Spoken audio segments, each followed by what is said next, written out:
लहानपणी कधी ठेच लागली किंवा अंधाराची थोडी जरी भीती वाटली की आपल्या तोंडून नकळत एकच शब्द बाहेर पडतो, बरोबर? आई. आज आपण ना याच अथांग मायेच्या सागराची एक खूप सुंदर आणि भावनिक सफर करणार आहोत. बालपणातील त्या गोड आठवणींपासून ते आजच्या आपल्या धावपळीच्या जीवनापर्यंत आईची माया ही एखाद्या निखळ झऱ्यासारखी कशी असते हे आपण पाहणार आहोत. आजचा आपला हा प्रवास म्हणजे केवळ माहिती नाहीये, तर हे आपल्या प्रत्येकाच्या घराच्या हृदयाला म्हणजेच आईला तिच्याच लेकराने दिलेले एक सुंदर प्रेमपत्र आहे. चला तर मग सुरुवात करूया.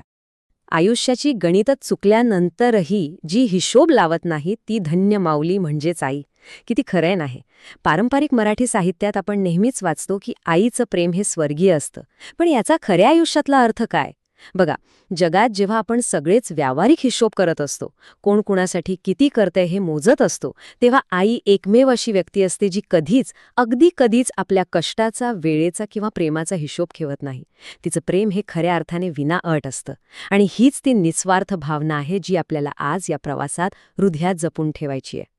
आता जेव्हा आपण आईबद्दल विचार करतो तेव्हा साने गुरुजींच्या श्यामची आई या अजरामर पुस्तकाची आठवण आल्याशिवाय राहत नाही. आई म्हणजे नेमकं काय? तर ती म्हणजे निस्वार्थ प्रेम आणि रोजच्या त्यागाचं अगदी जिवंत रूप. तिच्या मौन त्यागात, तिच्या कष्टाळू हातात आणि अनेकदा अश्रूंनी भरलेल्या डोळ्यातूनच आपल्या बालपणाला आकार मिळत असतो. आपण ऐकलंय ना की जिच्या चरणांना स्पर्श करून स्वर्गाची प्राप्ती होते. पण खरं सांगायचं तर हे तिचं मूक बलिदान आपण लहानपणी अनेकदा नकळतपणे गृहीत धरतो, नाही का? पण आता जरा विचार करा, आजची आई केवळ घरापुरती मर्यादित राहिलेली आहे का? अजिबात नाही. ती अनेक आघाड्यांवर एकाच वेळी लढत असते. एका बाजूला ती आपली घरातील आई आहे, जी आपल्या भीतीवर प्रेमाची फुंकर घालते, आपल्यासाठी जादू केल्यासारखे आवडीचे पदार्थ बनवते आणि सुंदर आठवणी जपते.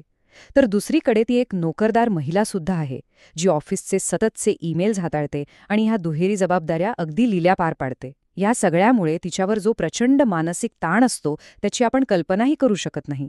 तिची शिफ्ट कधीच संपत नाही. ती फक्त एका भूमिकेतून दुसऱ्या भूमिकेत शिरते आणि म्हणूनच तिला एका विश्रांतीची खरोखरच नितांत गरज असते. आणि म्हणूनच आता आपण फक्त दुकानातून एखादी महागडी वस्तू विकत आणून देण्यापलीकडे जाऊन विचार करायला हवा. इथे खरा मुद्दा काय माहितीये? तिच्यासाठी विश्रांतीचे एक हक्काचं स्थान निर्माण करणे, तेही आपल्या स्वतःच्या हातांनी. घर हे जरी प्रेमाचं ठिकाण असलं तरी आईसाठी ते तिचं एक असं ऑफिस असतं जिथे तिचं काम कधीच संपत नाही. त्यामुळे तिला आपला वेळ देणं, स्वतःच्या हाताने तिच्यासाठी काहीतरी बनवणं आणि तिला या सर्व जबाबदाऱ्यांमधून मुक्त करणं हीच खऱ्या अर्थाने तिच्यासाठी सर्वात मोठी भेट ठरू शकते. हे सगळं कसं करता येईल? तर आपण एका परफेक्ट येस डेची म्हणजे एका अशा दिवसाची कल्पना करूया जिथे आईला कोणताही निर्णय घ्यावा लागणार नाही. सकाळची सुरुवात ब्रेकफास्ट इन बेडने होऊ शकते, जिथे गरम कॉफी आणि डबल चॉकलेट पॅनकेक्स तिच्यासाठी तयार असतील. दुपारी एखादा छानसा छंद जोपासता येईल, जसं की खिडकीत म्हणून रोपे लावणे. आणि संध्याकाळी सूर्यास्ताच्या वेळी मस्त छोटीशी पिकनिक किंवा अगदी शांत स्नान. या संपूर्ण दिवशी घरातील सगळी कामे आपण सांभाळायची. म्हणजे जरी आपल्याकडून स्वयंपाकघरात थोडा गोंधळ उडाला ना तरी चालेल. मुख्य उद्देश हाच आहे की तिला घराच्या नियोजनातून पूर्णपणे सुट्टी मिळाली पाहिजे. आता तिला रिलॅक्स करण्यासाठी भरालाच एका शांत स्पामध्ये कसं बदलता येईल ते पाहूया. आपण अगदी सहजपणे घरीच एक नॅचरल बॉडी स्क्रब बनवू शकतो. कसं? अगदी साधं आहे. ताजी कॉफी घ्या, त्यात साखर आणि थोडं ऑलिव्ह ऑइल घालून ते पूर्णपणे मिसळा. हे मिश्रण मऊ होईपर्यंत एकजीव करा आणि झालं तुमचं स्क्रब तयार. जेव्हा आपण स्वतःच्या हातांनी अशी एखादी गोष्ट बनवतो ना, तेव्हा त्यात आपला स्पर्श आणि जिव्हाळा मिसळलेला असतो. याचा सुगंध खूपच अप्रतिम असतो आणि त्वचेलाही खूप आराम मिळतो. याच अनुभवाला आणखी भारी बनवण्यासाठी आपण बाथ बॉम्बसुद्धा बनवू शकतो. विकत घेण्यापेक्षा हे स्वतः बनवणं खूप अर्थपूर्ण ठरतं. यासाठी बेकिंग सोडा, सायट्रिक ॲसिड आणि स्नायूंना आराम देणारं इप्सम सॉल्ट एकत्र करा. त्यात आईच्या आवडीचं जसं की लॅव्हेंडर किंवा पेपरमिंट इसेन्शियल ऑइल घाला आणि त्याला छान रंगीबेरंगी आकार देऊन वाळू द्या. विचार करा, जेव्हा घरात शांत संगीत वाजत असेल, मेणबत्त्या लावलेल्या असतील आणि आपण बनवलेल्या या गोष्टींमुळे तिला आराम मिळत असेल, तो क्षण तिच्यासाठी किती अविस्मरणीय असेल. चला आता थोडं स्वयंपाकघराकडे वळूया. तुम्हाला तर माहितीच आहे, अन्नाचा आणि आपल्या आठवणींचा खूप जवळचा संबंध असतो. आईने लहानपणी भरवलेल्या जेवणाची चव आपण कधीच विसरू शकत नाही. मग आज आपण तिच्यासाठी तिचे आवडते पदार्थ बनवले तर? एखादा जुना पदार्थ जो तिच्या आठवणीशी जोडलेला आहे तो पुन्हा बनवणे किंवा झटपट तयार होणारे मोल्टन चॉकलेट केक बनवणे हा केवळ स्वयंपाक नसतो, तर तो एका सुंदर जुन्या आठवणीला दिलेला गोड उजाळा असतो आणि आपलं प्रेम व्यक्त करण्याचा एक खूपच जिव्हाळ्याचा मार्ग असतो. अन्नासोबतच निसर्गही सुद्धा आईसारखीच जोपासणारी गोष्ट आहे. ताज्या फुलांचा गुच्छ दिसायला खूप छान दिसतो हे नक्की, पण तो काही दिवसांत कोमेजतो. त्याऐवजी आपण एक मिनी हर्ब गार्डन तयार केलं तर? यासाठी स्वयंपाकघरातील सूर्यप्रकाश असलेली खिडकी निवडा. छोट्या कुंड्यांमध्ये सुपीक माती भरून त्यात तुळस किंवा पुदिन्यासारखी ताजी रोपे लावा आणि ती कुंड्या मिळून सजवा. जशी ही रोपे वाढतील ना, तशी ती आईच्या रोजच्या जोपासणाऱ्या प्रेमाचे एक जिवंत प्रतीक बनतील. आता जर आपल्याला काही खास थोड्या लक्झरी वस्तू भेट द्यायच्याच असतील तर स्वतःच्या हातांनी एक कस्टमाइज्ड गिफ्ट बास्केट बनवण्यासारखी दुसरी मज्जा नाही. यात काय काय असू शकतं? प्रीमियम आर्टिसनल चॉकलेट ट्रफल्स, अत्यंत वेगळी अशी वेगन चॉकलेटची फुलं, मनाला शांत करणाऱ्या लॅव्हेंडर किंवा जाईच्या सुगंधी मेणबत्त्या, शांत झोपेसाठी एक मऊ सिल्क स्लीप मास्क आणि त्वचेच्या पोषणासाठी सेंद्रिय टॅलो बाम. या सगळ्या वस्तू फक्त महागड्या नाहीत, तर यामागे एक विचार दडलेला आहे, आईला सर्व धावपळीतून आराम आणि सुख मिळवून देण्याचा विचार.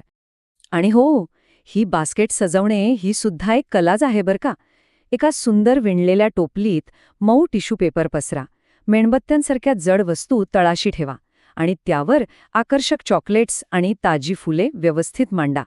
या प्रक्रियेत आपण जो वेळ आणि लक्ष देतो ना, त्यामुळे ही भेट दुकानातून आणलेल्या वस्तूपेक्षा 1000 पटीने अधिक मौल्यवान बनते.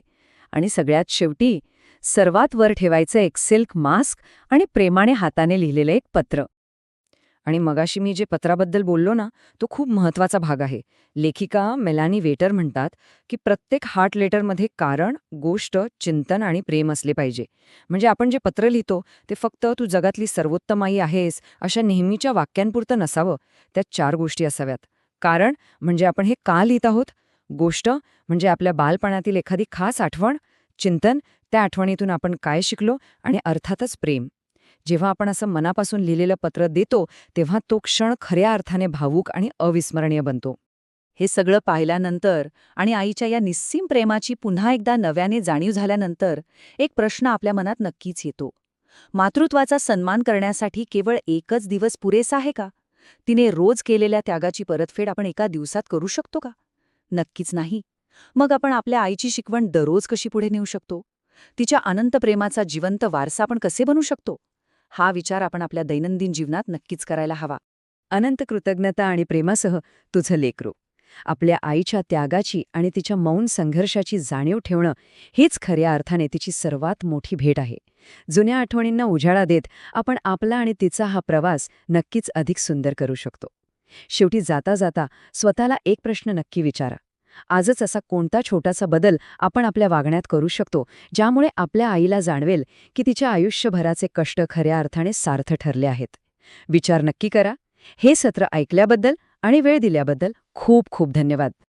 मराठी कॉन्टेंटसाठी आताच आपल्या चॅनलला सबस्क्राईब करा आणि बेल आयकॉन प्रेस करा.